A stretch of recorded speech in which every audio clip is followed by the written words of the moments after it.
ভারতের বিজেপি সরকার, মোদী সরকার এই বাংলাদেশকে নিয়ে যে ষড়যন্ত্রে মেতে উঠেছে, একটি স্বাধীন সার্বভৌম রাষ্ট্রকে নিয়ে যে নির্লক্ষ্য তারা করছে, বাংলার প্রত্যেকটি জনগণ, কৃষক, শ্রমিক, জনতা, রিক্সা শ্রমিক সবাই ভারতের আগ্রাসনের বিরুদ্ধে রুখে দাঁড়াবে এবং বাংলাদেশ যেভাবে 24-এর বিপ্লবে নতুন করে স্বাধীন হয়েছে, ভারতের প্রত্যেকটি আগ্রাসনকে আমরা বাঙালি জাতি, বাংলাদেশি আমরা রুখে দেব, তবুও রক্ত দেব, জীবন দেব, বাংলাদেশের স্বাধীনতাকে আমরা রক্ষা করবো ইনশাল্লাহ। ভারত কিভাবে বাংলাদেশকে বিগত 16 বছর নয় তারও অধিক সময় ধরে বাংলাদেশের একটি স্বাধীন সার্বভৌম রাষ্ট্রের ভিতরে ঢুকে কিভাবে হস্তক্ষেপ করেছে, আগ্রাসন চালিয়েছে, গণহত্যা চালিয়েছে। প্রিয় ভাইরা, আমরা যদি ইতিহাসের দিকে একটু তাকাই, মোটা দাগে কয়েকটি নাম যদি বলি আপনাদের অবশ্যই স্মরণে আসবে।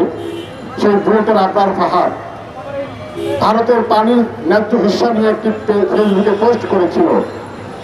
এই ফেসবুকে পোস্ট করার কারণে তাকে এই দুনিয়া থেকে বিদায় করেছিল এই ভারতীয় আগ্রাসনের সেই বেয়াদব সদস্যরা। শুধু তাই না, আমরা বিশ্বজিৎ হত্যা দেখেছি, কত নৃশংসভাবে আমার হিন্দু ভাই বিশ্বজিৎকে তারা হত্যা করেছে। এটিও ভারতীয় আগ্রাসনের একটি প্রতিফলন।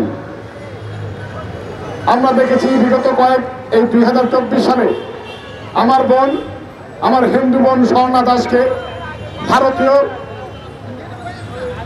প্রশাসনের ইন্ধনে গুলি করে আমার স্বর্ণা দাস বোনকে দুনিয়া থেকে বিদায় করা হয়েছে। এর কোনো বিচার এখন পর্যন্ত আমরা পাইনি।